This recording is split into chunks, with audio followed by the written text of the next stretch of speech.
since I met you, color's been creeping in, flirting in shadow, painting light on an old tin. Every line you draw, I bend. Every glance you give, I linger in gray shades, waiting on your beckoning. Ooh, ever since I met you, I've been holding out to brush against you, but you got someone at home. It's silly to say, baby, you make everyone feel this way. I'm telling my heart, this ain't no place for love to start. It's silly to say, baby, you make everyone feel this way. If loving you is wrong, then how come you keep hanging on? How come you're hanging on? I see you, I see you. Ever since I met you. Hey, welcome to JazzrockTV Live. Michelle Willis from Brooklyn, New York. Thank you very much. So glad to have you. Thank you. Glad to be here. Today is April 8th of 2022, and it's a very special day for Michelle. It's the release date of her new album called Just One Voice. There it is. That's it. Congratulations to this fantastic album. Thank you. We just had a listen and it sounds perfect. Great album. Well done. Perfect. So how are you feeling today, release day? I had about 4 hours sleep, so despite that, I'm feeling quite alert and excited and nervous and just kind of riding the wave. Feels nice. But you're writing already since a while. I think it's a kind of a journey to develop everything, record everything, and then we got these snippets of videos that you made. So can you remember what was the starting point for all this? The album. There's no real linear trajectory, really. The first thought I just had was the CD release show for my last album, which was that album was called See Us Through. And at that show in Toronto, we played as two encores these two songs that I had written at the time. So this was May of 2016. We played How Come and we played Just One Voice. And at the time, those songs really were like, that's where I'm heading. Like See Us Through is a certain kind of song, and now I'm heading towards this kind of writing. You're gonna hear a bit of my neighborhood in the background. It's been raining and gray here for the last several days. Today's the first like blue sky, sun day. I opened up all my windows. It was like, oh, fresh air. That's because of this new release. That's right. The sun came out. The angels sang. Yeah. And so that show we recorded and actually filmed. I never made edits of the video of those songs. I'm curious now to see what they would look like. But because I recorded those two, the live versions of them, that was the catapult or the catalyst for me believing, like I held on to those two recordings and was like, I know these are good. I know these are good. I know I feel something every time I hear them. I know they feel like me. And I was quite in the soup of playing for other people. And I love playing for other people. It's like, it's such a satisfying role to be a part of, to be a cog in the machine of someone else's creative project. And it's a lot less pressure. It's still pressure, it's a different kind of pressure, but it's a lot less pressure and ambition that's required, I think, for myself, to be in that scenario versus doing your own project. So when I was doing that a lot, I had no brain space to really think about investing the amount of energy and money and time into making this album. And I didn't even know what it would be yet, like, or what, you know, what all the songs would be. But I carried the recording of those 2 songs around, and they helped me believe in it, that it was worth doing, and that what I did was my own and special. And I know that's kind of like kid language, but it's what it felt like. And another really important moment, and I don't want to talk too much about Crosby, even though I could talk about him forever, but I would rather talk about the record in general. But there was a moment with Cros, for your listeners, if they don't know, that I have the pleasure and privilege of playing with him, and we were on the bus somewhere, and I played him these 2 songs, and upon listening, you know, and it had been a while that I'd been working with him at this point. It was maybe 2017 or it was late 2017, and I was a little nervous about how he would react. If he was kind of lukewarm on it, I was going to be like, it's just me that thinks they're good. I think I would have, because that's kind of what you think is about your own stuff, is like, well, I think it's special. But if no one else reacts that way, then it's like, yeah, then it is just me. And that's fine. It's beautiful for yourself. But you always want other people to have a strong reaction. And he did. And really encouraged me that night. And Cros is someone who fiercely believes in music and the power of it, and in the necessity of not just music existing for other people, but music existing for me, for myself, right. to the power of it in my own life. And that moment was also a really big catalyst. And to be honest, I had already written most of the music that is now on the record. Even before I moved to New York, I would say half the record was written before I moved, and half was written afterward.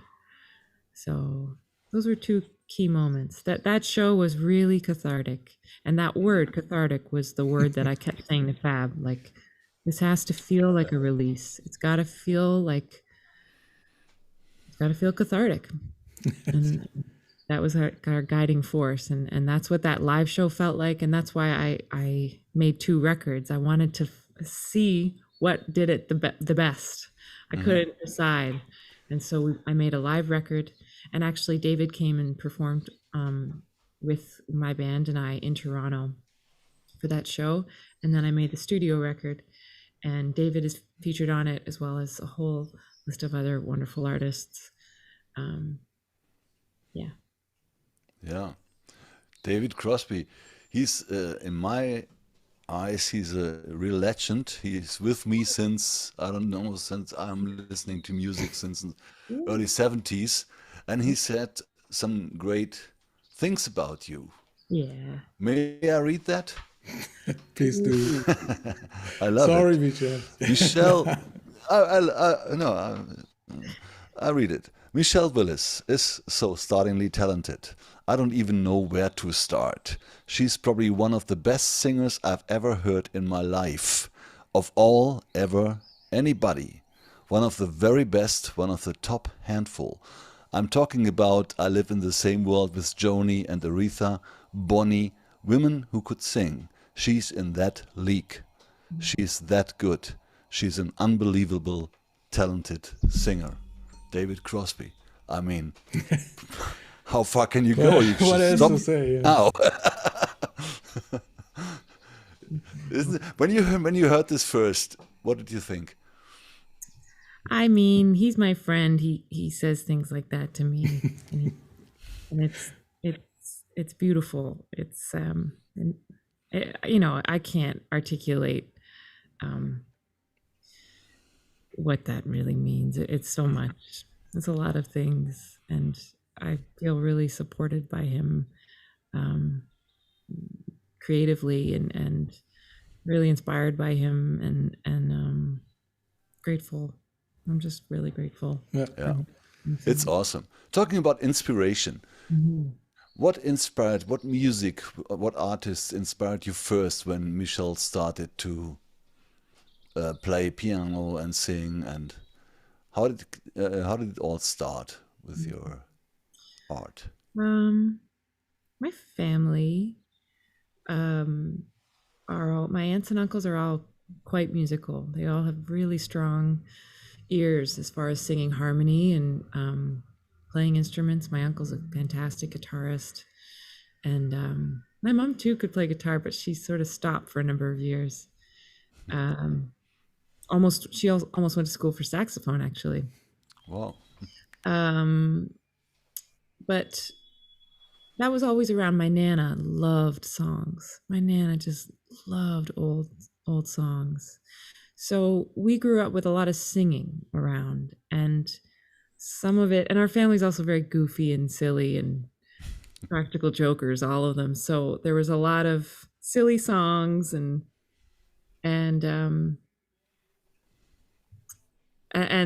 Cape Breton. My Nana's from Cape Breton, and my mom, a lot of her cousins and stuff are all from out there. So it's just a lot of, I don't know if you know Cape Breton music, but it's part of the east coast of Canada, and it's its own genre of music. Anyway, and many genres within it as well. So I would say that like a folk song kind of harmony, barbershop, that kind of stuff was all around me growing up. And I honestly, it wasn't until I was in college that I was like, your family doesn't sing in harmony? Isn't that just like what old people do? Isn't that, you know? It took me a while before I realized that not all families just did that with the ease that they do. You know, I work with people that don't sing in harmony as good as my family do. And as I got older, I mean, once I was in like high school and college, we started doing a real like around the piano sing along thing. Paul Simon, for sure CSN, CSNY, James Taylor, Joni Mitchell, the Beatles. I would say those were the core kind of groups of songwriters that we would listen to a lot and sing a lot. Billy Joel, Elton John. Mm-hmm. That's for a person like in your age, a view into the past, because they all that you mentioned right now are 70s artists or 60s artists. Well, and they were the favorite songs of my family. Yeah.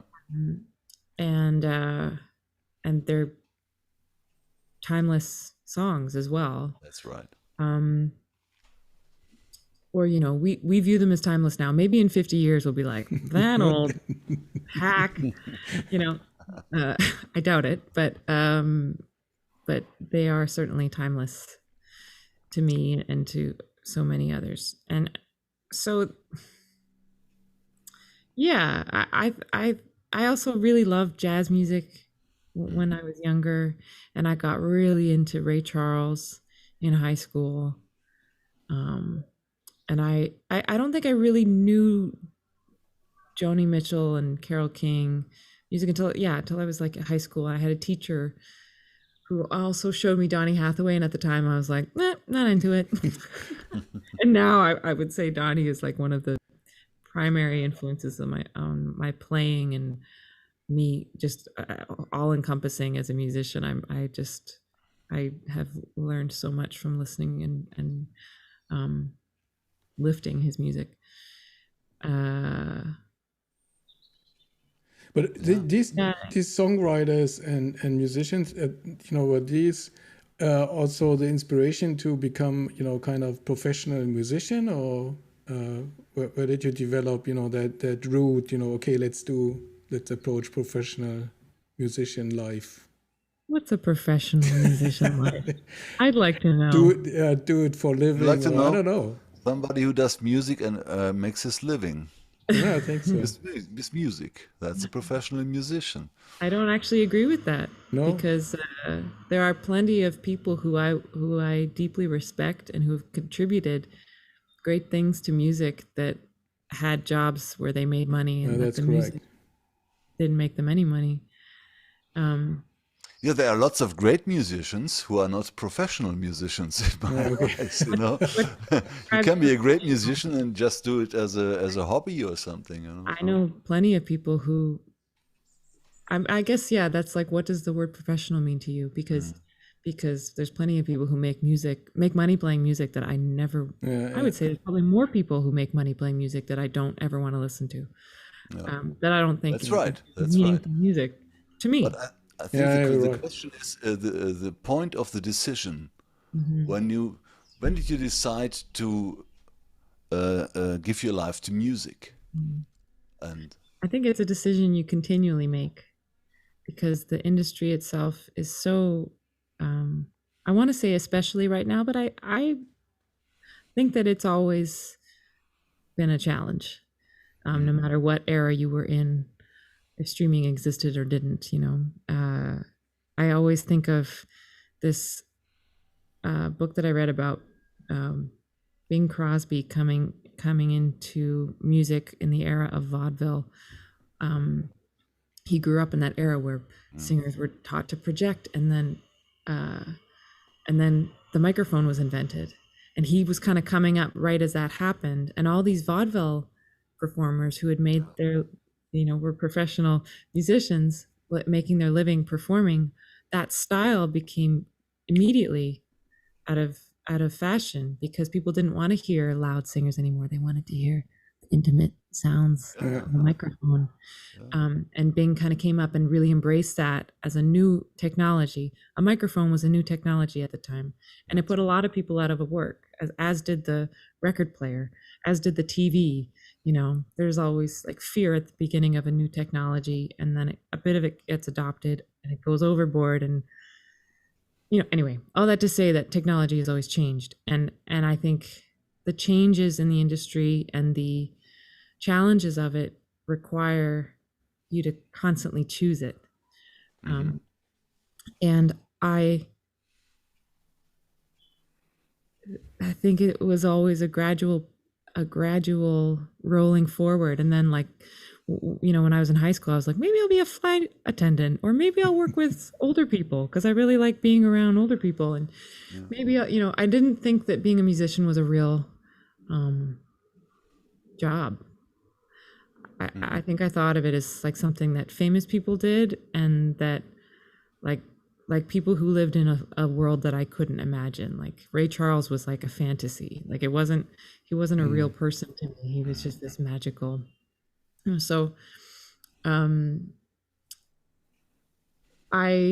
teacher said to me, you should apply to Humber for piano.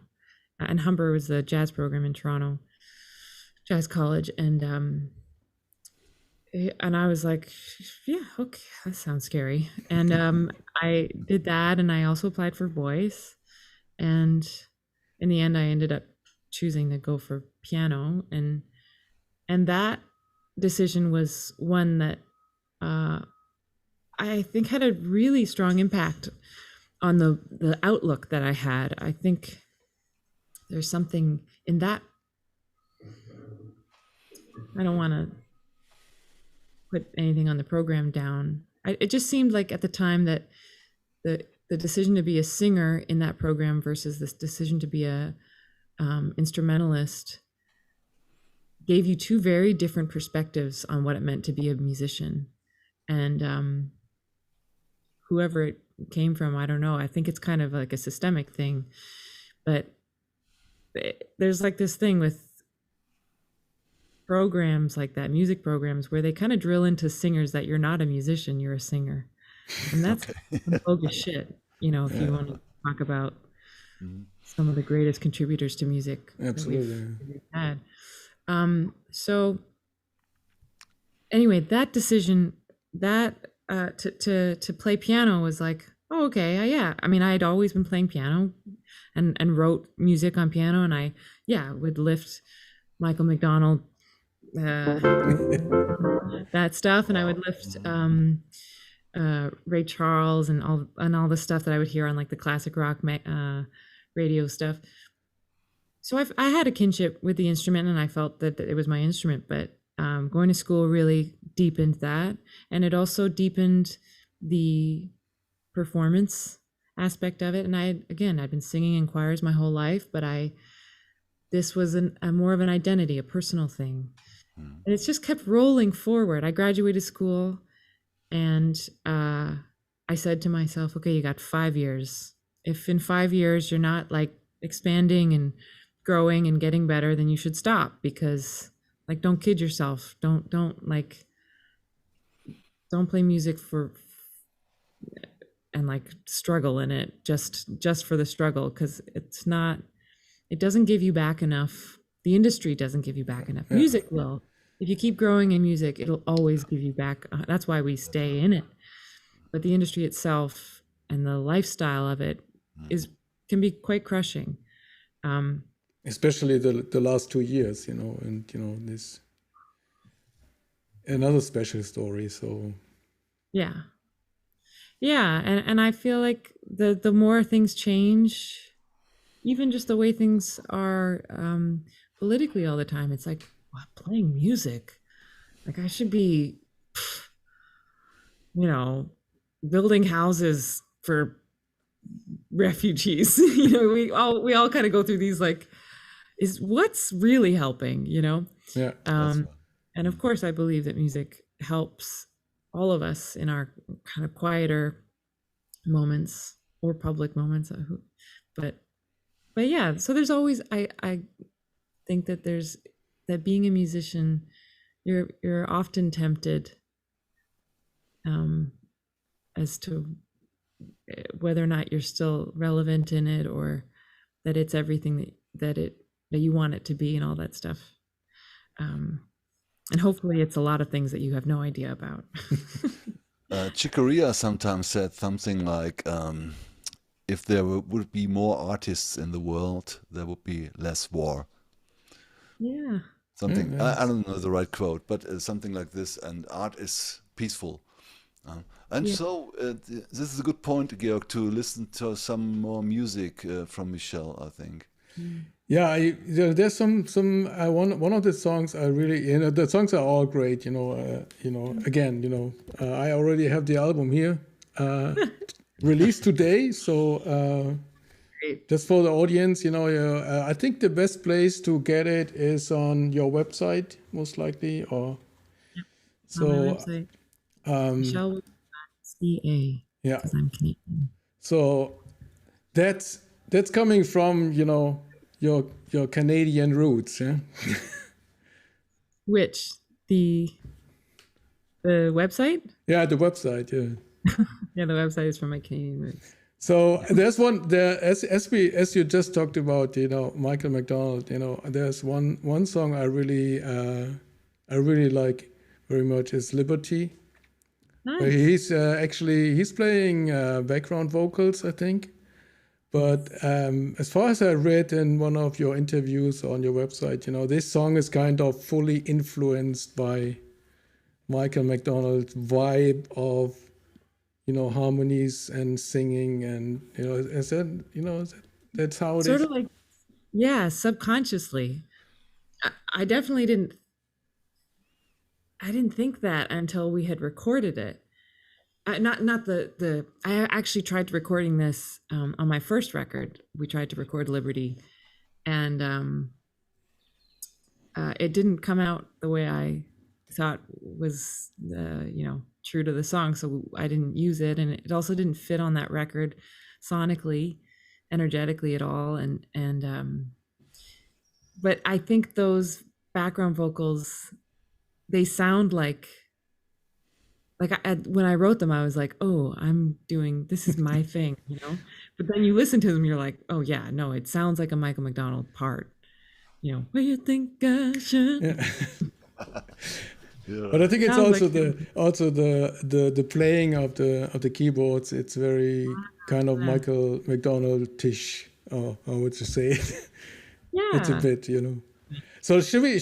I like the live version that you cool. issued, but that's not the concert that you talked about earlier in Toronto.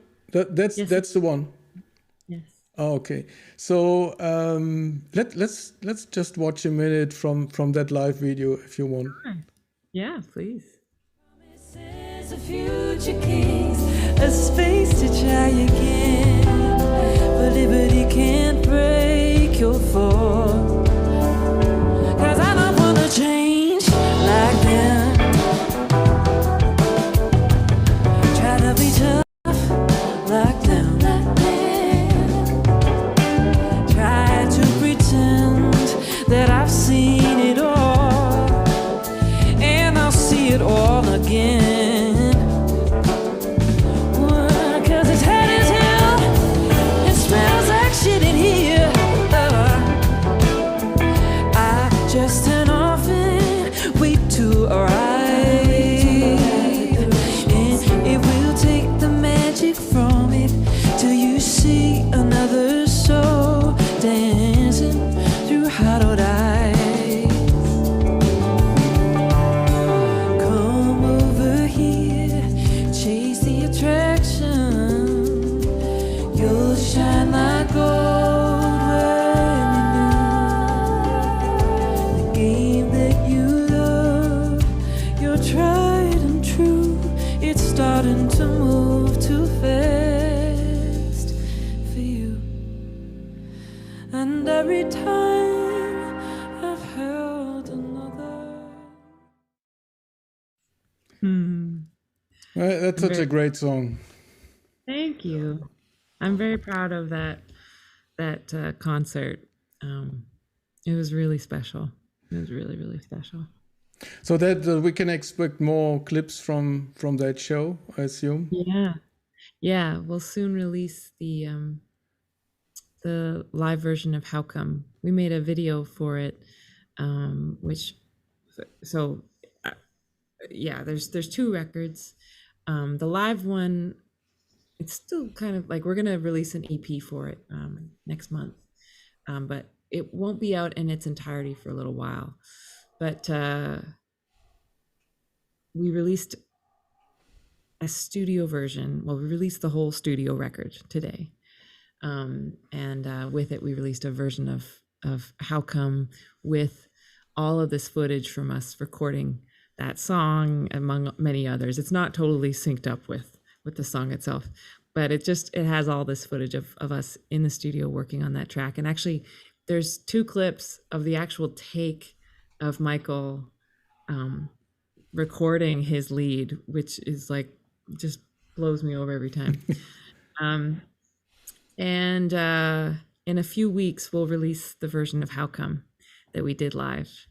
And that one is just me singing lead. Obviously, Michael didn't come and sing on that. But how did this connection and collaboration, take place? Where was there? Michael? He's a really good friend of Cros's, and actually, it was all kind of, synchronistic.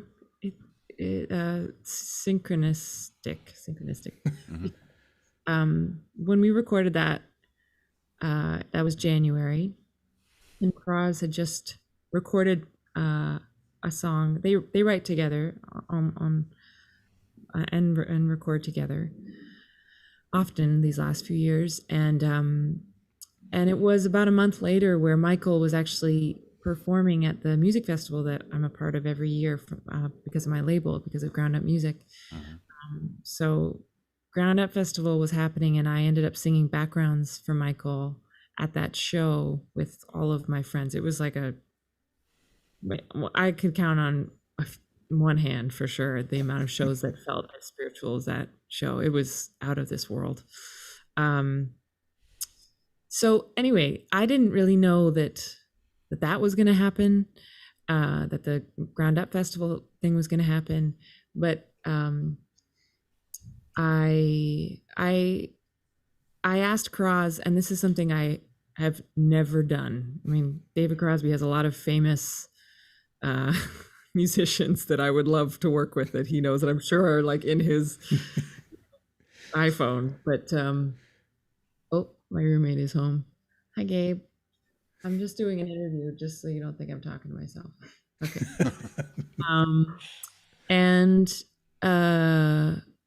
I said to him, like, feel free to say no, but I really think that Michael's voice would be amazing on this part. And if you feel comfortable, I'll write him an email and you can just forward it to him and you know, ask basically if he's interested. You don't have to give me his email or anything like that. I didn't want to be weird about that stuff. And he did, and Michael wrote back immediately. He was just incredibly kind and gracious, and agreed to do it. And we set it up within a couple of weeks or something like this, because I was out there for NAMM for the first time with my producer Fab. So we went up there in California. So it all kind of, it almost didn't happen. I think we scheduled something and then it couldn't work out, and I thought it wasn't going to happen, and then I extended my trip by like 2 days, and it all worked. Maybe that's at least for me. It looks sometimes, you know, because we are following GroundUP music from the beginning, because of when we got introduced to Snarky Puppy, I think 2015 or 16 or I don't know. Earlier, even earlier. So 11 or so 12. we have been at the first GroundUP festival. I think it was 2017, right? So Okay. and we have seen you playing with it was already with David Crosby and the group with Becca Stevens and Michael Leake playing. So what I wanted to say, for us, this kind of GroundUP universe looks really like a super big group of very close friends and a really kind of a relationship that just brings all this creativity and collaborations between everybody, and then coming up with this collaboration, and another one, and everything is great. And I think, at least for me, it looks like this is because of the environment of this kind of people that they found. I don't know if it's wrong or if you would agree. Totally wrong. No one likes each other. No, it's exactly what you said, and a lot already existed within the extended friends of Michael. But when he formed GroundUP, it wasn't much longer after that maybe it was a couple of years. You have to explain, now we're not talking about Michael McDonald anymore, we're talking about Michael Leake. Correct. Who is the founder of GroundUP. Yeah, and of Snarky Puppy. And so they made those family dinner videos, and that was the beginning of, I think, there being an awareness in a public sense. I think, of course, they already knew about what their community was, but it started to be more of a physical, tangible scene thing. And it was also around the early days of social media really being a promotional, organic kind of grassroots thing. And they made the first family dinner record, and I really think that the second family dinner record that was made brought more people from even more distant parts of the globe together, from outside the Snarky, like, original family and network that they had built of musicians across the United States. And now it extended from all of their touring across the globe at this point.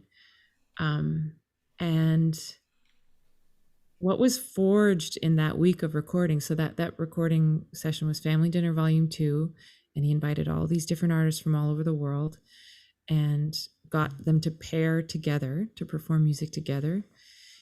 And I mean, the people that I met that week, I still talk to on a weekly basis. Not all of them, but a lot of them. And these are people who I didn't know before. There was a real sense of inspiration and excitement and joy, and nothing but like the love of seeing people do what they do best. It was so thrilling to be around that, and it fostered a community like explosion. That it wasn't long after that and I think Mike, this has always been Mike's goal, to you know, gather people around and make it a self-sufficient thing. Right. And that is an incredible thing that he has fostered, and that the people around him have embraced and helped him to foster. And yeah, it's a very special group of people. I think this GroundUP universe is something new, because you feel as a listener or viewer that everybody is supportive with everybody. So no rivalry or, you know, concurrence in any form. Everybody is working together and trying to get the best out of it. And that's so, yeah, as a viewer, you want to become a part of this world. You know, tomorrow I grab my instrument, I come, Michael, here I am, I want to be a part of GroundUP. You know, it's like this family feeling that comes across, and I think that's part of the success that this whole community has. When I was coming out of school, there was this group of musicians that I would always see playing in a few venues around town. And to me, they were the heavies, you know. They were always playing big gigs. They were always working. You always just saw their names. And eventually I had the privilege of becoming friends with these people and working with them. And I realized that it wasn't that they were like, you know, out of this world musicians. They're all really good and really deep musicians, but they all worked together. They hired each other for each other's gigs, you know. And so you have 10 or 15 people all leading their own projects and hiring each other in different formats. You've got a year's worth of work. Yeah. And that was such a light bulb moment for me. It's like, there's this idea of being the best or being like famous is stupid to me. I think it's not a goal, but to other people, it actually is a goal that they truly enjoy, and good. I mean, you got to follow your bliss. But I think when I was realizing this, it was like, oh, I have to be good at what I do. I have to be, you know, easy enough to work with.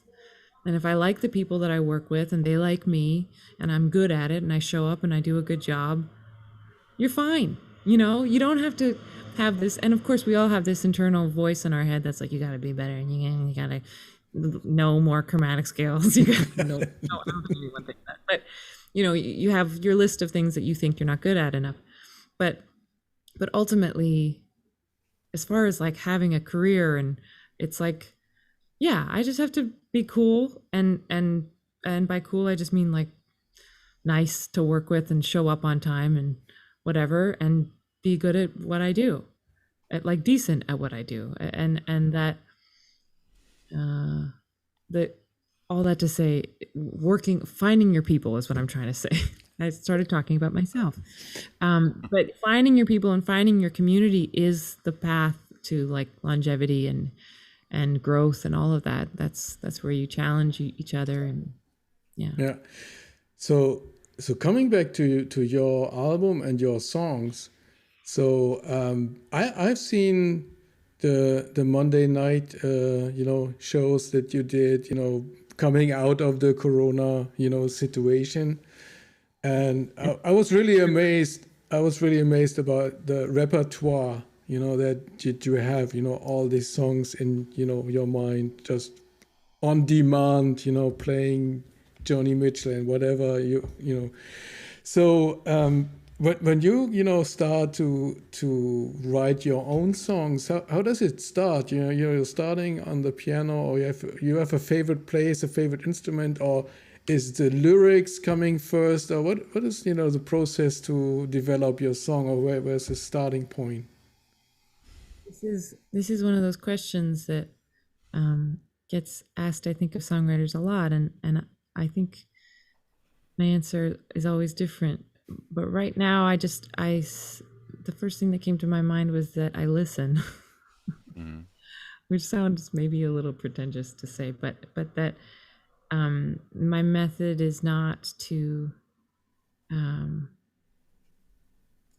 can't really depend on any of those things arriving or being what I want them to be, sitting in my spot, going to that spot. There's like a few places in my apartment that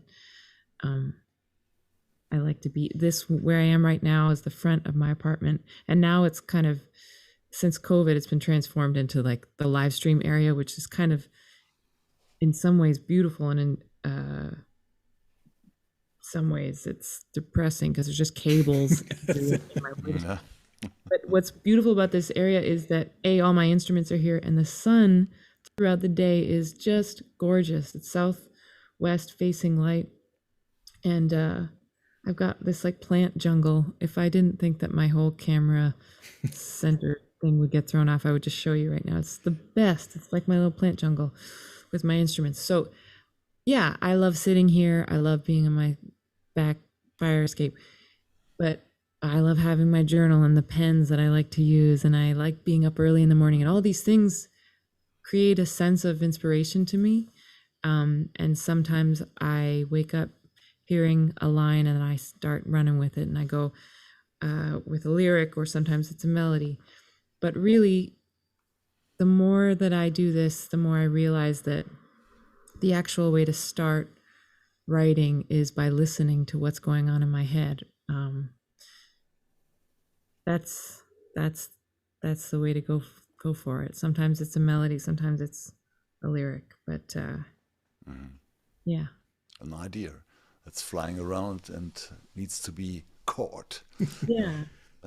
You're sitting in front of your, you're sitting in front of your wonderful Wurlitzer A200, I assume it is. Seems to be like one of your favorite instruments. Although we saw you a couple of times with the pump organ, which is also a question worth. But of course, the Wurlitzer is one of the soul classic instruments from the 60s and 70s, and yours sound really great, and I would love to hear something from you if you like. Sure. Yeah, Ray and Donnie both. Yeah. I think Aretha played mostly Rhodes. But those three players, I would say, inspired the way that I play whirly now the most. In the last 5 to 10 years, I've lifted their playing probably the most. Yeah, Ray Charles. It relates to the instrument. And I definitely started getting more, even just playing the whirly in general because of Donnie. I don't think I realized when I was listening to Ray Charles that he was playing a whirly. I thought it was a Rhodes. How young. Okay, what can I play?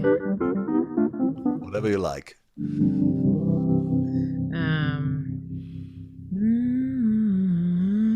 So what did we play? We played Green Gray and we played Liberty.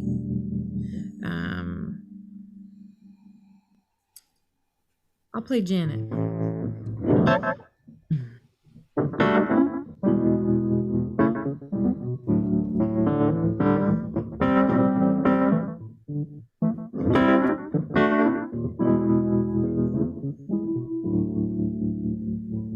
Oh, she took your man, Janet, he fell into her hands, and she swears she didn't see it coming. So what you gonna do with everything Janet, what you gonna do with it? What you gonna do with it? Janet, what you gonna do with it?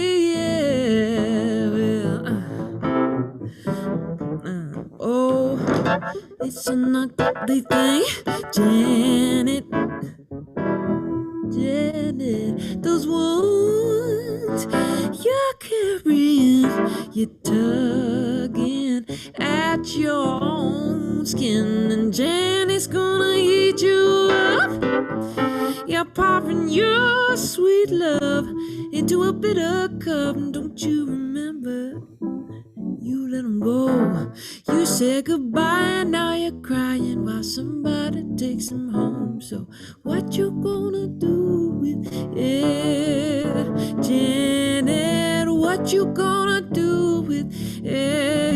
Yeah. What you gonna do with it? Janet, now what you gonna do with it? Yeah.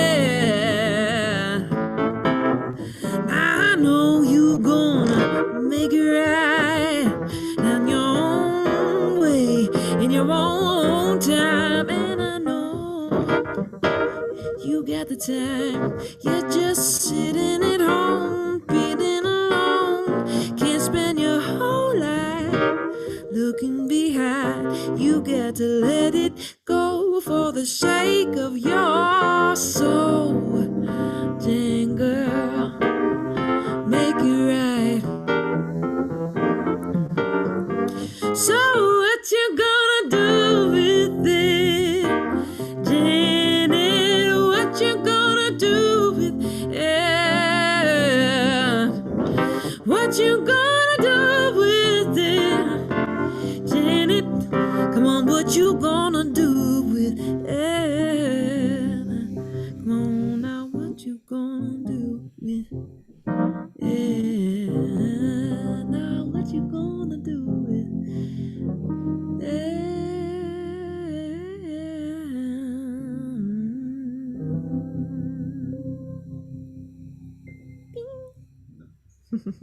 Wow. Awesome. Thank you. Awesome. That was great. Oh, I'm glad. Nice. It's time again.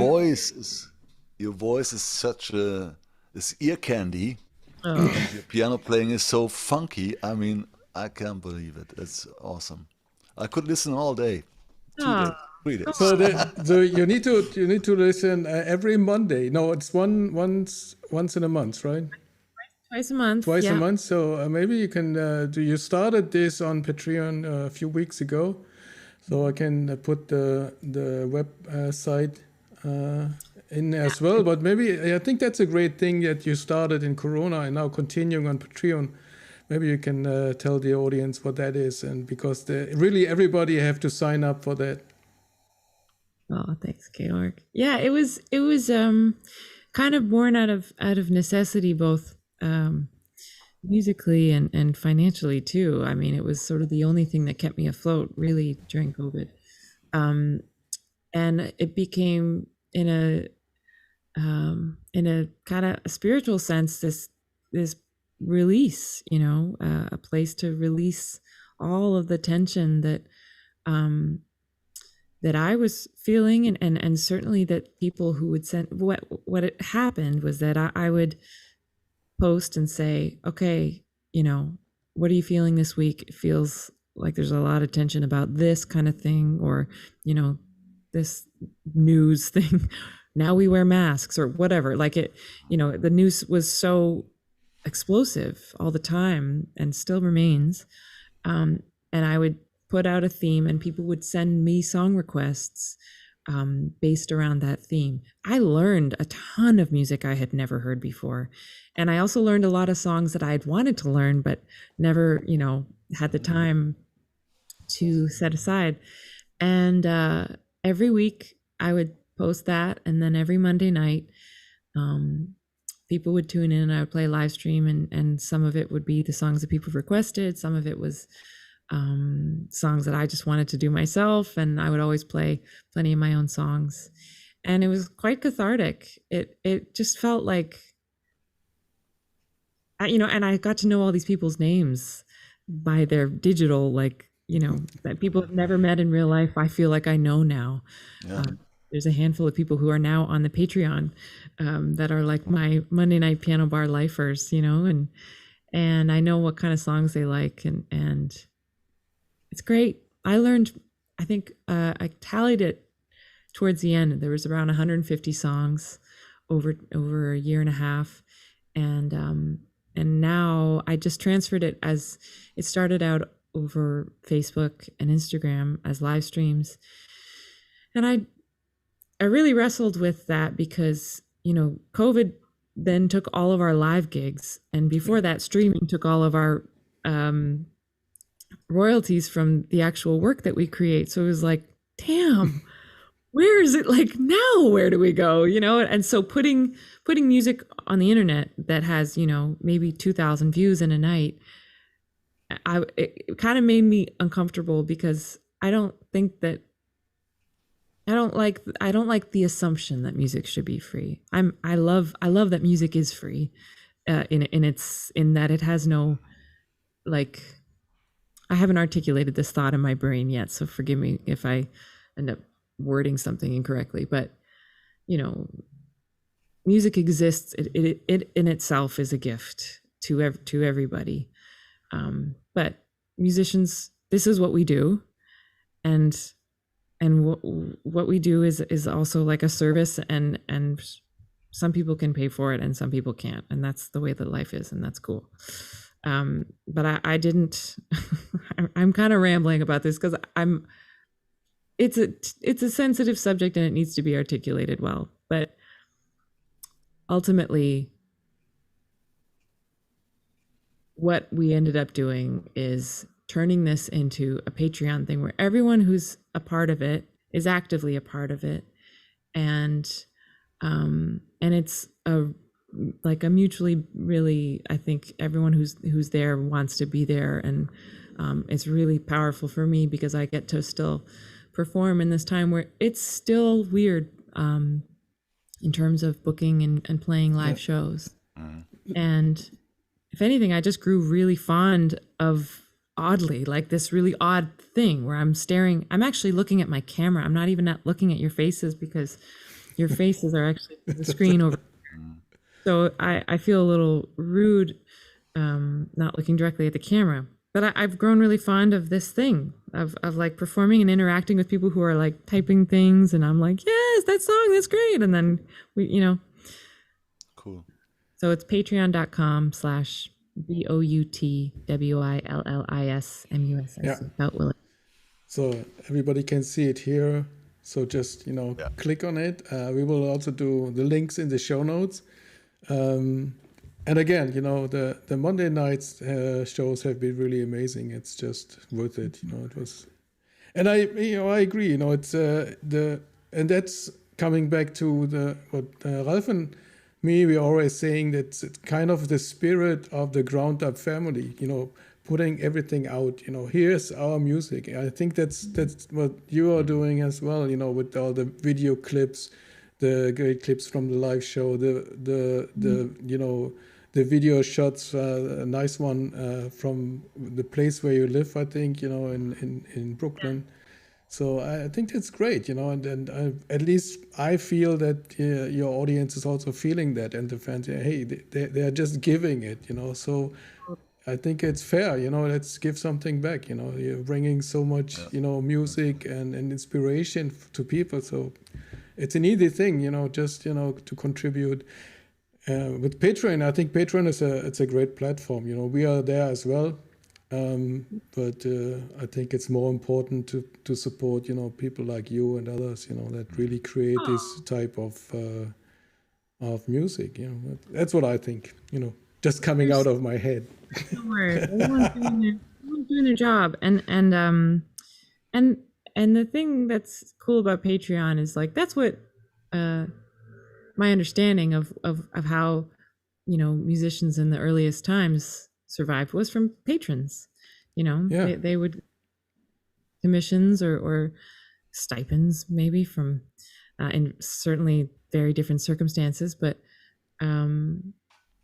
that's what that was. And not to say that it has to maintain being that way, you know, you can make money however you want to make money.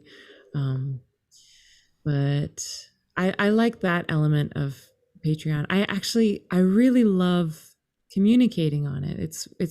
I like it better than social media by far, because I know the people who are there really want to be there and are like we're really into it. Whereas when you're on social media, you're like, you know, everything that's on social media, the actual language of it, I'm sitting at home like you know, writing this stuff and deleting and editing and spending hours on it, trying to think of something that's like you're more dedicated, you know, to it. Genuinely interesting to me, as well as I hope it'll be interesting to other people. Whereas with Patreon, it's like, because you're also trying to draw people in on social media. It's literally a promotional tool. It's a promotional tool. You're trying to promote and sell something. Whereas on Patreon, I'm talking to people that I know we both want to be here. So there's less of that neediness that exists there. And I just feel it's fun to share stuff and see people's feedback. And I really like it. Yeah. Surprised at how much I like it. So awesome. What's you as you said, you know, shows are, you know, still, you know, on a low volume, but at least in Germany we can feel it's kind of coming back. I don't know what the situation is in your area, but at least, you know, it's coming back. So do you have plans, you know, to go, you know, playing live with that new album?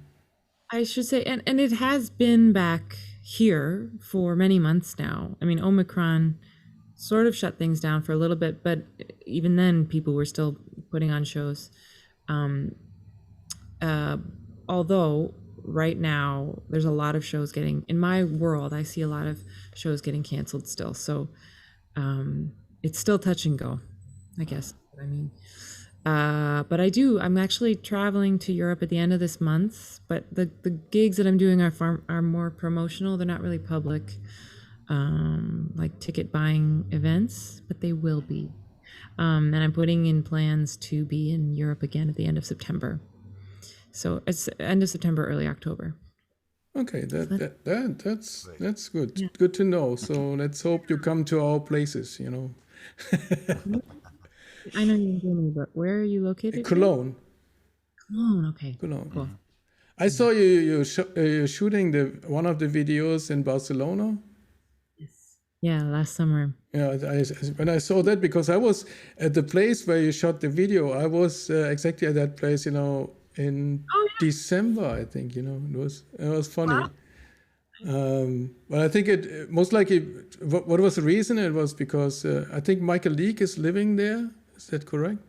In Barcelona, he's close by. I was visiting Mike for about a week, and I also was working with. I was in Spain last summer. I bought a ticket when it was like vaccines exist. Okay, let's go. Like, oh, Delta, right? Like the week that I was leaving, Delta became a thing. So I basically made the trip to. It was kind of like a roundabout stop to see all the friends that I hadn't seen in 2 years that live over there. That makes sense.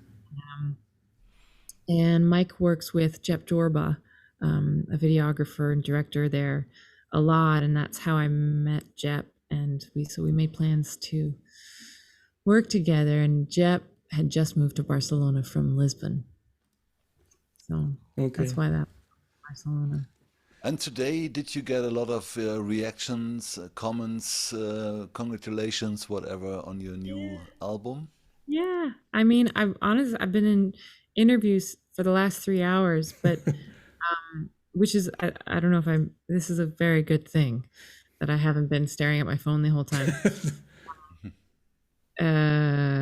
But yeah, it's an odd thing, the whole like releasing something just sort of into the ether, and then you're just like, it's kind of most likely it's looking back, it's kind of an odd day, because you know you're working to that day for months, years, and then the day is there, and then it's kind of okay. Okay. What now? What next? So it's great that you found, the time. Oh, I'm glad. It's what better thing Yeah, than to it be was so- talking. This is so much better than well, that's I love reading people's I genuinely, it's such a thrill to see people react to a thing that I've literally been holding on to for years. It's just been like, like those 2 recordings from the original CD release before this. It's like I've been holding on to this stuff and being like, I know it's worth something. Yeah. And I got to do this. And that has just existed in my private world this whole time. And so to finally share it and to share it in such a public way is vulnerable and also relieving. But to be able to talk about it with human people that I can see your face and you can see mine and we can just have a conversation about that. That's a wonderful way to spend today. So thanks. Yeah. Cool. So Thank for you. the audience again, I think we share your website again. So that's the place to start, to get the album, to get to your YouTube channel and get other nice videos. Oh no, it's on GroundUP channel, I think. But this, All of my videos are on the GroundUP. yeah, these nice live videos where we can expect more, as you said. So yeah, that was a great talk. Thanks. So much insights. It was really a pleasure to have you. It was my pleasure too. Thank you guys. And hope to see you in September. Late, Amen. Yeah. Cologne. Cologne. do it. You make a stop in Cologne. Great. Yeah. Let us know where we should play. Let me know where we should Yeah, play. we will find places. No worries. We have a studio. We have a good friend. He already wrote us on Facebook. Hey, when is she coming to perform? So we will find places for you. No worries. My new booking agent. Not really, but Okay. okay. So great. Thanks, Michelle. All the best Okay. with the album, and talk to you soon. Thanks so much. Take care. Monday Night Piano Bar. Exactly. I'll join it. Bye bye. Yeah, you're the one I'm falling for.